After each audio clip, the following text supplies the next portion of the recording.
Everyone, कैसे हैं आप सब। आई होप आप सब अच्छे होंगे और अच्छे से प्रिपरेशन कर रहे होंगे। तो गाइज वेलकम और welcome back to the channel. In this video we are going to discuss कि लास्ट 3-4 डेज स्ट्रैटेजी क्या रहना चाहिए नाबार्ड डेवलपमेंट असिस्टेंट मेंस के लिए, कि किस तरीके से क्या रिवाइज करना चाहिए। तो चलिए स्टार्ट करते हैं, वीडियो को लास्ट तक देखना है। आई होप आप अच्छे से प्रिपरेशन कर रहे होंगे। तो स्टार्ट करते हैं। उससे पहले मैं आपको एक चीज़ बता देती हूँ कि हमने mains strategy, GA comprehensive plan, computer comprehensive plan, descriptive comprehensive plan for NABARD development assistant means already discuss कर लिया था। अगर आपने वो वीडियोस देखे हैं तो डेफिनेटली वो आपकी प्रिपरेशन जो स्ट्रेटेजी है उसके अंदर एक बूस्ट लेके आए होंगे। साथ ही में वो आपको एग्जाम में भी बहुत हेल्पफुल रहने वाले हैं फॉर श्योर। तो चलिए अब स्टार्ट करते हैं कि देखो, सबसे पहला डाउट होता है हमारे पास में कि यार मॉक टेस्ट जो है वो देना चाहिए या नहीं देना चाहिए। एज यू नो कि यार 3-4 डेज है, 24 को मेंस है, तो आपके पास में 3-4 डेज हैं। इसके अंदर आप एक मॉक फुल लेंथ जो है वो लगा सकते हैं, ठीक है। लेकिन आपको सबसे ज़्यादा फोकस कहाँ पे रखना है, अगर आप ऑलरेडी 3 to 5 मॉक्स दे चुके हैं तो फिर आपको फुल लेंथ, ठीक है, फिर आपको ये जो लास्ट मॉक है वो लगाने की रिक्वायरमेंट नहीं है। देखो, ये मॉक इसीलिए बोला गया है तो क्योंकि होता क्या है कि अगर हम 3 दिन भी थोड़ा बहुत मॉक नहीं लगाते तो हमारे एग्जाम में ऐसा लगता है कि हम अच्छे से नहीं कर पाए। तो ऐसा हो गया तो पैनिकनेस और नर्वसनेस जो कि नेचुरली सबको रहती है, इसीलिए उसको कंट्रोल करने के लिए हम लोग थोड़ा सा मॉक लगा के जाएं तो बेहतर रहता है। लेकिन अगर आपने ऑलरेडी लगा लिया है, रिविजन अभी पेंडिंग है, तो फिर आपको सबसे ज़्यादा रिविजन पे नो डाउट फोकस करना है, ठीक है। रिविजन कैसे क्या करना है, सबसे पहली चीज़ है कि रीजनिंग और क्वांट जो है वो आपको सीधा सीधा कहाँ से करना है, मॉक से रिवाइज करेंगे। अगर आपने सेक्शनल मॉक दिया है तो वहाँ से भी इनको प्रैक्टिस करेंगे, रिवाइज करेंगे। फुल लेंथ जितने भी मॉक्स हैं उनमें से आप इनको रिवाइज कर सकते हैं। अगर किसी का क्वांट की जगह हिंदी सेक्शन आता है तो हिंदी के लिए मैंने बताया था कि आपको प्लेलिस्ट फॉलो करनी चाहिए हर्षल सर की। तो हर्षल सर की अगर आपने प्लेलिस्ट फॉलो की होगी तो जो है डेफिनेटली आपको काफ़ी अच्छे से चीज़ें क्लियर हो गई होंगी, समझ में आई होंगी, ठीक है। यहाँ पे जो भी चीज़ें मैं बता रही हूँ वो बहुत रिसर्च के बाद में बताती हूँ, और जो भी चीज़ें हैं उनको खुद मैं फॉलो करती हूँ, लाइक सोर्सेज हो गए या स्टडी मटेरियल जो भी आपके साथ में शेयर किया जाता है, ठीक है। तो बिल्कुल जेन्युइन आपको मैं एक्सपीरियंस आपके साथ में शेयर करती हूँ। अब बात कर लेते हैं यहाँ पे एक छोटी सी कि हिंदी के लिए अगर आपने सेक्शनल मॉक टेस्ट लगाए हैं तो वहाँ से आपको प्रैक्टिस करनी है। फुल लेंथ भी ऑब्वियस सी बातें आपने लगाया होगा तो उसके अंदर जो भी कंटेंट आ रहा है आप आराम से रिवाइज़ कीजिए। किसी भी मॉक को रिवाइज करने का क्या बेस्ट तरीका है उसके लिए एक लिंक आपको डिस्क्रिप्शन में मिलेगा। अगर आपको अभी भी क्लियर नहीं है या पहली बार इस वीडियो को देख रहे हैं और अपकमिंग एग्जाम को टारगेट कर रहे हैं तो फिर उस जो लिंक है उसको आपको ज़रूर देखना चाहिए, ठीक है। तो डिस्क्रिप्शन में आपको मिल जाएगा। तो सिंपल सी चीज़ हो गई कि कंक्लूजन क्या निकला कि ये तीनों सब्जेक्ट्स हमारे कहाँ से जो है रिवाइज होंगे, सिर्फ और सिर्फ सेक्शनल और फुल लेंथ मॉक से। अगर आपने किसी चीज़ के लिए टॉपिक वाइज क्विज भी लगाई थी तो उनको भी आप रिवाइज कर सकते हैं। अब दिक्कत कहाँ आती है, यहाँ इन तीनों सेक्शंस के अंदर आपको इश्यूज नहीं आएंगे। दिक्कत आती है जीए के अंदर, कंप्यूटर नॉलेज के अंदर और डिस्क्रिप्टिव के अंदर, ठीक है। तो हमको क्या करना है, अगर हम एक सिस्टमेटिक वे में इसको फॉलो करते हैं तो होगा क्या हमारे पास में कि सारी चीज़ें कवर हो जाएंगी। एंड कवर होने के बाद में होता क्या है कि हम अच्छे से रिवाइज करेंगे तो ऑब्वियस सी बात है कि हमें एग्जाम में कॉन्फिडेंस आएगा, ना कि हमारे पास में पैनिकनेस होगी, ठीक है। तो चलिए बात करते हैं कि सबसे पहले जीए जनरल अवेयरनेस के अंदर मैं आपको बता दूं, फिर से एक बार बता देती हूँ कि एआरडी सेक्शन जो है agriculture, rural development and banking पे ज़्यादा फोकस किया जाएगा। बट इसका मतलब ये नहीं है कि बाकी के करंट अफेयर्स नहीं आएंगे। अगर आपने लास्ट 3 to 4 मंथ्स के जो करंट अफेयर्स अच्छे से कर लिए हैं, हमेशा बोलती हूँ कि बैक से चला करो। नवंबर, अक्टूबर, सितंबर और 10 दिसंबर या फिर 15 दिसंबर तक भी अगर आपने कर लिया है, इस तरीके से इस वे में अगर आपने किए हैं तो मोर देन इनफ है। इसी के अंदर से कुछ डेटाज, जैसे कि हम ये बोल सकते हैं कि शॉर्ट टॉपिक्स निकल के आते हैं, लाइक फीफा अभी न्यूज़ के अंदर है, ठीक है। बजट आ गया आपके पास में, उसी के अलावा अगर मैं बात करती हूँ कि जीएसटी कलेक्शंस आ गया ना, एक्सेट्रा। तो इस तरीके के जो छोटे छोटे से टॉपिक्स हैं वो मैंने कल ही टेलीग्राम और व्हाट्सएप के अंदर अपडेट किए हैं, तो वहाँ उनको ज्वाइन करके आप एक बार इनको ज़रूर पढ़ के जाना लास्ट मोमेंट, ओके।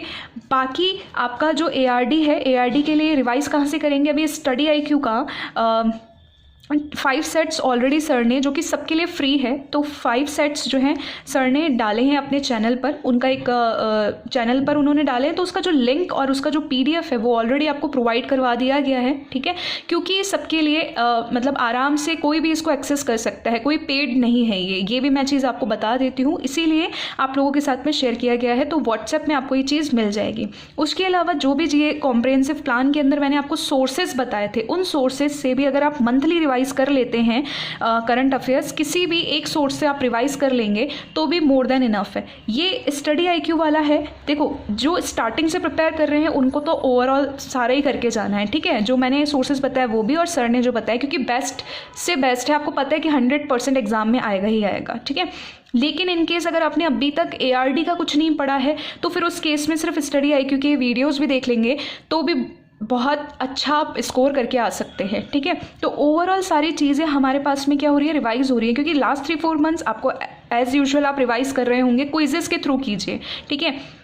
ARD को आपको फॉलो करना है। बजट मैंने आपको बता दिया, कुछ छोटे छोटे से जो टॉपिक्स हैं जो एक्स्ट्रा, जो बहुत ज़्यादा इंपॉर्टेंट एग्जाम में आ सकते हैं, उनसे कुछ क्वेश्चंस, तो वो मैं अपडेट कर ही रही हूँ टेलीग्राम के अंदर आपको, ठीक है। तो वो चीज़ आपको कर लेना है। जो है वो ईजी टू मॉडरेट रहने वाला है, एज़ पर जो भी डेटाज हैं हम लोगों के पास, कट ऑफ है, उसके हिसाब से मैं आपको बता रही हूँ। लेकिन रिस्क नहीं ले सकते, मीन्स लेवल है, ठीक है। पिछली बार जो 2019 के आसपास जो वैकेंसीज है वो 91 के आसपास थी और इस बार अभी 177 के आसपास है, ठीक है। तो थोड़ा सा ध्यान रखना कि मेंस लेवल भी आ जाता है आपके पास में, तो कट ऑफ जो है हम अभी से प्रेडिक्ट नहीं कर सकते, बट थोड़ा ये सोच के चलिए कि आप वैकेंसीज के हिसाब से ना वो वेरी करेगा, और मतलब ज़्यादा आपका कोई लेवल ना बहुत ज़्यादा टफ नहीं आ सकता है, ठीक है। तो ये चीज़ आप थोड़ा सा माइंड में बैठा के जाएं, और RRB PO क्लर्क के अकॉर्डिंग आप अपने लेवल को समझ सकते हैं एग्जाम के, ठीक है। और बाकी आपने मॉक से गो थ्रू किया ही होगा, तो आपको लेवल का काफ़ी अच्छे से अंदाज़ा हो गया होगा ना। तो GA इस तरीके से आपको कुछ रिवाइज करना है, ठीक है। अब बात कर लेते हैं कंप्यूटर नॉलेज की। कंप्यूटर नॉलेज की बात करते हैं कि यहाँ पे बहुत सारे स्टूडेंट्स के आप में से ही डाउट थे कि मैम सारा कुछ रिवाइज़ करें या कैसे क्या रिवाइज़ करें, क्योंकि लास्ट मोमेंट पे हम भूल जा रहे हैं, ऐसा लग रहा है हमें हम भूल रहे हैं। तो देखो, मैं कुछ टॉपिक्स आपको अभी लास्ट में सजेस्ट कर दूंगी कि इनको तो आप अच्छे से करके जाना, कि यहाँ से तो क्वेश्चंस बनेंगे। वैसे तो सारा कुछ ही इंपॉर्टेंट है, कुछ भी छोड़ने लायक नहीं है, बावजूद इसके कुछ टॉपिक्स मैं आपको बता दूंगी। देखने में सिर्फ ज़्यादा सा लगेगा, लेकिन लास्ट मोमेंट पे सिर्फ आपको MCQs के थ्रू अगर आप इसका रिवाइज कर लेते हैं, और MCQs भी कहाँ से करने वो भी मैं आपको भी सजेस्ट करूँगी, ठीक है। तो वहाँ से भी आप बहुत अच्छा रिविजन कर सकते हैं ना। अभी डिस्क्रिप्टिव के लिए बात कर लेते हैं। 3 डेज आपके पास में आराम से हैं, 30 मिनट्स आपको देने हैं। आपके पास में 3 क्वेश्चंस आएंगे, बताए थे मैंने आपको, ऐसे भी आएगा, लेटर या रिपोर्ट राइटिंग में से कुछ आएगा, और प्रेस ही आएगा, ठीक है। तो ऐसे और लेटर और रिपोर्ट राइटिंग और प्रेस ही। तो सिंपल सा करना क्या है आपको, जितने भी फॉर्मेट्स हैं आपके साथ में शेयर कर दिए टेलीग्राम में लिंक, ये जो कंटेंट है उसको मैंने पिन कर दिया है, तो वहाँ से आप चेकआउट कर सकते हैं। पहले तो सैम्पल्स अगर आपने अभी तक भी नहीं देखे हैं तो इन 3 दिनों के अंदर आपको एटलीस्ट आप 2 बार तो प्रैक्टिस करके जाना। 2 बार प्रैक्टिस करेंगे कहाँ पर, MS वर्ड के अंदर, ठीक है। क्योंकि कोई भी अगर आप पेड कोई भी टेस्ट वगैरह लेते हैं तो अभी तक तो ऐसा कुछ नॉलेज में नहीं आया है कि जहाँ पे आपको रिपोर्ट राइटिंग और प्रेसी भी मिल जाए। आपको ऐसे और लेटर तो मिल सकता है। तो जितना भी स्टडी मटीरियल था वो ऑलरेडी आपको व्हाट्सएप ग्रुप में प्रोवाइड करवा दिया गया था, ठीक है, जितना इम्पॉर्टेंट है। और कुछ चीज़ें मैंने शेयर की थी कि जो रिसेंट के टॉपिक्स वगैरह हैं तो उनको भी आपको देख के जाना है।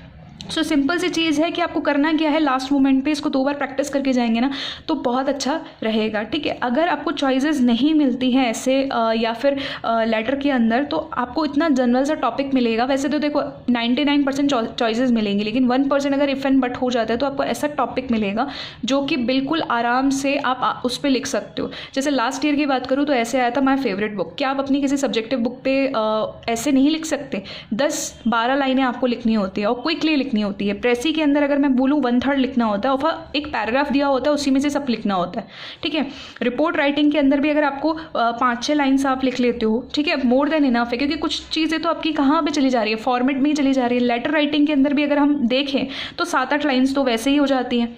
फॉर्मल वाला अगर आप लिखते तो ज़्यादा अच्छे मार्क्स मिलते हैं, आपको ध्यान रखना। प्रेसी के अंदर भी आपका मिला जुला के 5-6 लाइन्स हो जाती है, तो आराम से 30 मिनट्स के अंदर कवर हो जाता है, ठीक है।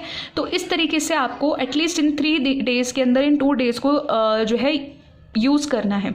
तो सिंपल कंप्यूटर पे क्विज से हो गया, जीए भी आपको क्विज से करना है, और डिस्क्रिप्टिव का भी मैंने आपको बता दिया। अब बात करते हैं कि कुछ इंपॉर्टेंट टॉपिक्स जिनको अच्छे से करके जाएंगे कंप्यूटर के अंदर। सिंपल सा है, एमएस ऑफिस के अंदर में आपको वर्ड, एक्सेल और पावर पॉइंट, ध्यान रखना है इनके शॉर्टकट कीज बहुत ज़्यादा पूछे जाते हैं, इनसे काफ़ी सारे क्वेश्चंस आते हैं। हिस्ट्री के अंदर भी कंप्यूटर में जो जनरेशन है वो आप करके जाएंगे, जो ये जनरेशन से क्वेश्चन आपको देखने को मिलेंगे।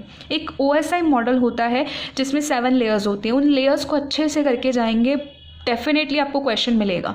ओके, उसके बाद में कम्युनिकेशन चैनल होते हैं, 3 तरीके के होते हैं, हमें पता है, simplex, half duplex, full duplex. तो इन तीनों के ऊपर या इसके ऊपर एक क्वेश्चन आपको देखने को मिल सकता है। ठीक है, ये कैसे बता रही हूँ मैं, क्योंकि जो प्रीवियस ईयर पेपर्स है उनके अंदर भी काफ़ी ज़्यादा वेटेज इन क्वेश्चंस को देखने को मिला है, इसीलिए मैं आपको सजेस्ट कर रही हूँ कि आप एटलीस्ट इनको लास्ट मोमेंट पर रिवाइज ज़रूर करके जाना। ठीक है, कंप्यूटर की जो मेमोरी होती है और साथ में हार्डवेयर सॉफ्टवेयर, तो इनके बारे में आप अच्छे से पढ़ के जाना, क्योंकि ये वाला टॉपिक, दिस वन, इतने ज़्यादा पावरफुल टॉपिक्स हैं, अपने आप में इतने ज़्यादा बड़े टॉपिक्स हैं कि इनसे बहुत सारे क्वेश्चंस आ जाते हैं। ठीक है, सिंपल। नाउ अगर हम और बात करते हैं तो ऑपरेटिंग सिस्टम, उसके अंदर भी आपको MS-DOS के बारे में पढ़ना है। बूटिंग पढ़ लेना आप, 2 तरीके की होती है, कोल्ड और वार्म क्या होती है, इसके ऑपरेटिंग सिस्टम के टाइप्स के नेम ज़रूर पढ़ के जाना आप। ठीक है, एक्सटेंशन जो होता है, जैसे कि फॉर एग्जांपल .doc अगर मैं बोलूँ तो डॉक्यूमेंट फाइल्स होता है, तो ये एक्सटेंशंस भी आपको पढ़ के जाना है, बहुत ज़्यादा नहीं है, अगर आप आराम से भी करेंगे ना तो ईजीली आराम से हो जाएगा आधे घंटे के अंदर। ठीक है, पर्टिकुलर दिस टॉपिक की भी बात करती हूँ मैं। तो उसके बाद में कंपाइलर, असेंबलर, इंटरप्रेटर, कहाँ पे इनका यूटिलाइज होता है, कौन सी लैंग्वेज के लिए ये यूज़ आते हैं, तो बस उसको आप एक बार देख लेना। डेटाबेस मैनेजमेंट सिस्टम है, इसके अंदर एक ER मॉडल होता है, I think entity relationship something ऐसे मॉडल होता है, तो उस मॉडल के बारे में आप ज़रूर पढ़ के जाना, ये बहुत ज़्यादा इंपॉर्टेंट है। ठीक है, कंप्यूटर नेटवर्क के अंदर आपको क्या पढ़ना है, LAN, WAN, MAN, PAN, और ये PAN क्या है, पर्सनल एरिया नेटवर्क है। ठीक है, ब्लूटूथ वगैरह रहता है जो है, उसके बारे में थोड़ा सा पढ़ के जाना आप। साथ में यहाँ की जो डिवाइसेज होती हैं, जैसे कि अगर हम बात करते हैं राउटर होता है, कुछ डिवाइसेज होती हैं, तो वो आप एक बार देख लेना, टोपोलॉजी देख लेना। ठीक है, डेटा सिग्नल्स देख लेना। डेटा सिग्नल 3 टाइप्स के होते हैं, सिंपल होता है, हाइब्रिड है, डिजिटल है, एनालॉग है, ये वाले सिग्नल्स होते हैं, तो इनको एक बार अच्छे से देखना। और ये वाला जो टॉपिक है बहुत बहुत इंपॉर्टेंट है, नेटवर्किंग, 100% आपको काफ़ी सारे क्वेश्चंस देखने को मिलेंगे। कम्युनिकेशन मीडिया में जहाँ पे आपकी केबल्स वगैरह आती हैं, तो इनको आपको करना है। ठीक है, इंटरनेट प्रोटोकॉल्स को आप एक बार ट्राई कर लेंगे, जिसके अंदर TCP, IP इस तरीके के प्रोटोकॉल्स आते हैं ना, तो वो आप करेंगे। HTTP है, तो ये कुछ इंपॉर्टेंट प्रोटोकॉल्स है जिनको आपको पढ़ के जाना है। देन आपके पास में मालवेयर आएगा, जिसमें वायरस, वर्म्स, ट्रोजन, स्पाईवेयर, इसके बारे में आपको पढ़ लेना है कि होता क्या है। अगर आपने पढ़ लिया है तो आपको कहाँ से प्रैक्टिस करनी है, MCQ से करनी है। उसके अलावा कुछ टॉपिक्स आते हैं इन्हीं से ही रिलेटेड, स्पूफिंग है, हैकिंग है, क्रैकिंग है, फिशिंग है, राइट। तो इनको आप अच्छे से देख के जाएंगे। इसको करने का जो सोर्सेज हैं वो मैंने ऑलरेडी आपको सजेस्ट कर दिए थे। अगर आप प्लेलिस्ट से करना चाहते थे तो वो मैंने आपको बता दिया था, अरोरा सर का प्लेलिस्ट है, वहाँ से आप देख सकते हैं। और दूसरा, अगर इन सारे टॉपिक्स को एज इट इज़ अगर आप MCQs के थ्रू करना चाहते तो बेस्ट सोर्स मैं रिविजन के लिए अभी आपको बोलूँगी कि लास्ट मोमेंट पे यूज़ कीजिए अरिहंत पब्लिकेशन की बुक। ठीक है, अरिहंत पब्लिकेशन की बुक जो है उसको आप यूज़ करेंगे तो वहाँ पे क्या होगा कि पर्टिकुलर टॉपिक वाइज जो है वो आपको MCQs दिए हुए हैं, and that's the best book for revision, और आपका ओवरऑल क्लियर हो जाएगा। ठीक है, इसके अलावा भी अगर कोई एक आध टॉपिक छूट जाता है जो मुझे लगता है कि स्क्रीनशॉट के थ्रू मैं आपके साथ शेयर कर सकती हूँ, तो वो मैं टेलीग्राम में या व्हाट्सएप में आपके साथ शेयर कर दूँगी। इसलिए टेलीग्राम और व्हाट्सएप को में जुड़ना ना भूलें। और कुछ बच्चों का क्वेरी था कि टेलीग्राम लिंक वर्क नहीं कर रहा है, तो 100% उसको मैंने 2 से 3 बार चेक किया है खुद से, तो इट इज़ वर्किंग प्रॉपरली, कोई दिक्कत नहीं है। आप आराम से वहाँ पे मुझे जो है टैग कर सकते हो, बात कर सकते हो, कोई भी क्वेरी हो तो पूछ सकते हो। ठीक है, आई होप कि आपको सारी चीज़ें जो हैं वो क्लियर होंगी। देखो, सिंपल सी एक चीज़ और मैं लास्ट में आपको एक टिप दूंगी कि आपको एक्यूरेसी और स्पीड को मेंटेन रखना है। ठीक है, आपका एग्ज़ाम बहुत ज़्यादा अच्छा होने वाला है। क्यों? क्योंकि आपने बहुत अच्छे से सिस्टमेटिक वे में पढ़ा है। ठीक है, और इस चीज़ को अगर आप फॉलो करते हो ना, तो आप अपनी जो नॉर्मल से जो पैनिकनेस भी आती है एग्ज़ाम के अंदर, उसको भी आप आराम से कंट्रोल कर ले जाओगे। खुद के ऊपर अगर आपने थोड़ा सा ज़्यादा फेथ दिखाया ना, तो आपका एग्ज़ाम डेफिनेटली अच्छा होगा। ठीक है, इसको मेन्स को क्लियर करने के बाद में आपका सिंपल सा एक LPT है और कुछ भी नहीं है, सिंपल सा एक LPT होने वाला है। तो ध्यान रखिए। एक चीज़ और क्लियर कर देती हूँ मैं आपका कि मेंस के जो मार्क्स हैं, देखो प्री क्वालिफाइंग था आपका, मेंस के अंदर ही आपका डिस्क्रिप्टिव भी आ रहा है, तो जो फाइनल कट ऑफ बनेगा उसके अंदर मेंस के मार्क्स तो रहेंगे लेकिन डिस्क्रिप्टिव के मार्क्स भी ऐड होंगे। सिंपल चीज़ याद रखना। अब इसके ऊपर और ज़्यादा डिस्कशन नहीं करना है, ज़्यादा किसी चीज़ को हमको सोचना नहीं है। और उसके अलावा जीए के कुछ जो अदर टॉपिक्स है, जो शॉर्ट नोट्स बेस्ड अगर मैं बोलती हूँ इनको, जिनको मैंने टेलीग्राम में ऑलरेडी शेयर किया हुआ है, तो कुछ और टॉपिक्स बचे हुए वो उनको आज या इन दिनों के अंदर ही वापस से मैं क्या कर दूँगी, टैग कर दूँगी, ताकि आप आराम से एक चीज़ एक जगह पर मिल जाएगी ना आपको, तो आप आराम से रिकॉल कर सकते हैं। ठीक है। इसके अलावा भी कोई आपका ऐसा डाउट है जो आपको लगता है क्लियर नहीं हुआ है तो कमेंट बॉक्स में बताएंगे। If you like this session informative लगता है तो hit the like button, subscribe the channel अगर आपने अभी तक नहीं किया है, और अगर इस वीडियो को ज़्यादा से ज़्यादा आप शेयर करेंगे तो that will be helpful to other students as well. तो प्लीज़ इसको फॉलो करना। Till then take care, bye bye, all the best, और अच्छे से आप एग्ज़ाम दे के आना, एंड देन एग्ज़ाम के बाद में भी आपको रिव्यू देना है, ठीक है, कि आपका एग्ज़ाम कैसा हुआ।